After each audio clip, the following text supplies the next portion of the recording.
Hi there, Jim giving you a short lecture on applied pulmonary circulation and therapeutics. This lecture really doesn't stand on its own and it requires some reading using standard physiology textbooks.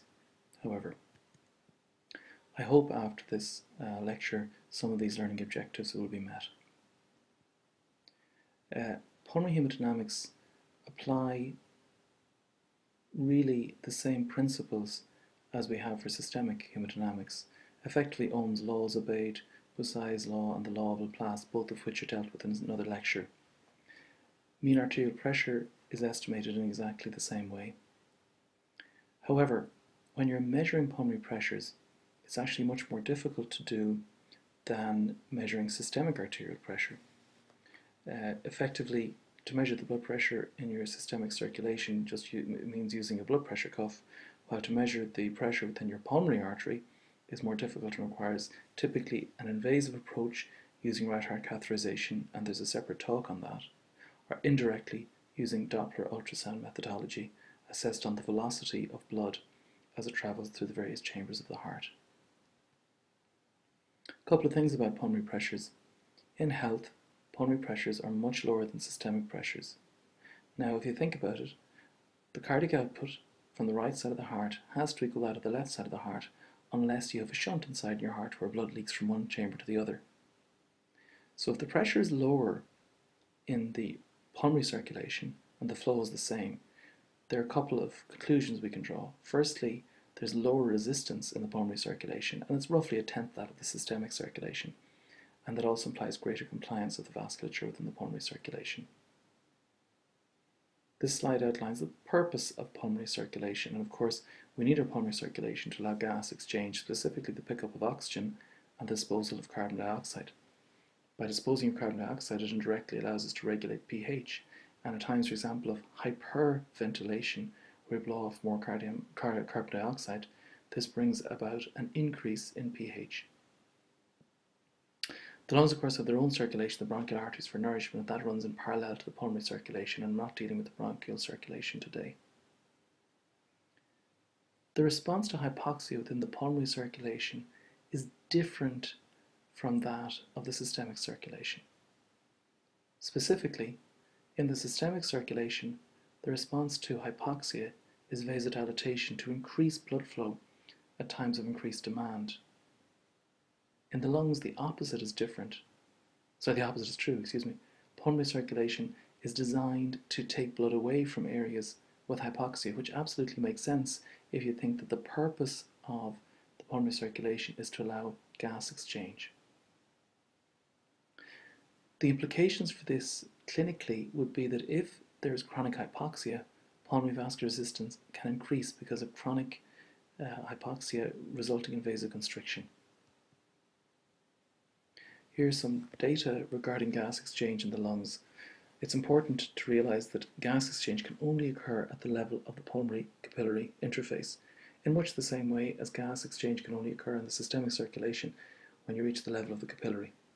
Thus, these are single cell thin-walled areas. It facilitates about 250 milliliters per minute of oxygen diffusion from alveoli to blood and 200 milliliters per minute of carbon dioxide diffusion from blood, the alveoli. Alveoli obey Starling's forces, and it's important to look back on your reading of the Starling's forces to understand it's the transcapillary gradient, the oncotic pressure, and the capillary permeability that all determine the rate of tissue fluid accumulation. When you understand Starling's forces, it then allows us to understand why pulmonary edema can develop. So from first principles then, if we have hydrostatic issues, for example, if the pulmonary capillary venous pressure is elevated, which can occur in, for example, pulmonary venous stenosis, which is extraordinarily rare and really only occurs as a side effect of some very rare or some very outmoded methodologies to treat atrial fibrillation as it happens. However, relatively common is pulmonary venous hypertension. So if the left atrial pressure is raised not rated as this slide says, but if it's raised, then pulmonary venous pressure will rise. When pulmonary venous pressure rises, this causes increased accumulation of fluid and can cause pulmonary edema. If we have a problem with the actual alveolar membrane, we have a condition called ARDS, or Adult Respiratory Distress Syndrome, and this can occur in a variety of insults, including sepsis, ventilation with high volumes, with high concentrations of oxygen, and sometimes as a direct response to massive transfusion. Similarly, low oncotic pressure, for example, somebody very low in plasma proteins, can have increased tissue fluid production, in this case pulmonary edema. And finally, lymphatic obstruction, which is rather rare but an important cause. It's very important to say that the commonest causes in clinical practice would actually be hydrostatic pressures, typically due to elevated pulmonary venous pressures from heart failure. So there's a whole talk that's available on YouTube on right heart catheterization, and you can find that attached to this.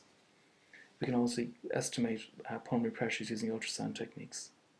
The normal pulmonary artery pressure in health is estimated at 25 over 8 millimeters of mercury.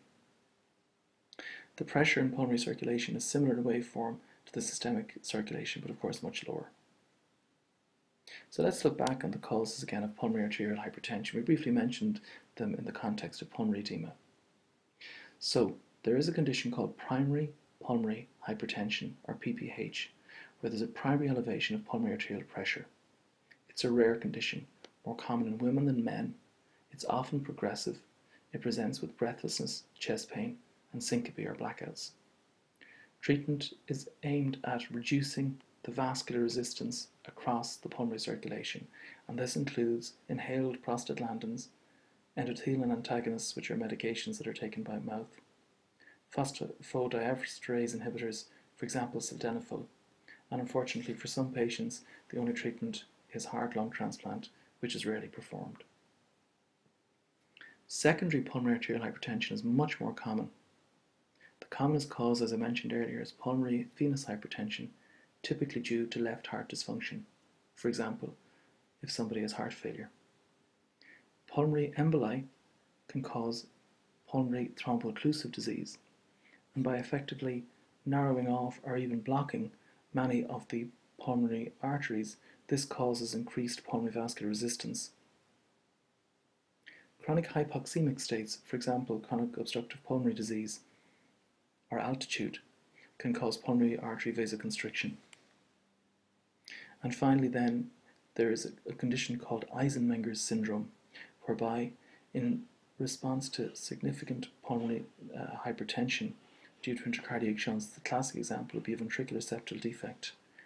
The resistance rises across the pulmonary circulation, and as a result pulmonary arterial hypertension results. And this is dealt with next year in your talk on congenital heart disease. There's a condition called cor pulmonale, which is a relatively poorly understood condition related to failure of the right ventricle caused by respiratory disease. It's not always associated with significantly or markedly elevated right heart pressures, and the pathophysiology is not completely understood.